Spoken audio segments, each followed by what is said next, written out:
یہ ہے مقبوضہ بلوچستان۔ آج وہ 4 ستمبر سال 2024 ہے۔ بلوچستان ٹوڈے سے آج کے علاقائی خبروں کے ساتھ میں ہوں آپ کا میزبان الیاس بلوچ۔ تربت اور اسلام آباد سے پاکستانی فورسز ہاتھوں 2 نوجوان جبری لاپتہ۔ تربت سے لاپتہ بلوچی زبان کے شاعر بازیاب ہو گئے۔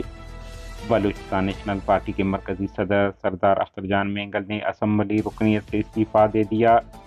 وزیر اعلیٰ بلوچستان کے دھمکیوں سے کوئی نہیں ڈرتا، پرنس آغا موسیٰ جان۔ نوش کی مسلح افراد کا ٹرکوں پر حملہ، ایک ٹرک نظر آتش۔ مند میں قابض ایف سی پر ریموٹ کنٹرول بم حملہ کر کے 2 اہلکار ہلاک، ایک کو زخمی کر دیا BLA آزاد۔ دشت شہید رضوان بلوچ عرف حمل کی غائبانہ نماز جنازہ ان کے آبائی علاقے میں ادا کر دیا گیا۔ جبری گمشدگیوں کا عالمی دن BNM کا نیدرلینڈ میں احتجاج اور ریلی نکالی گئی۔ مظاہرین نے بلوچستان میں جبری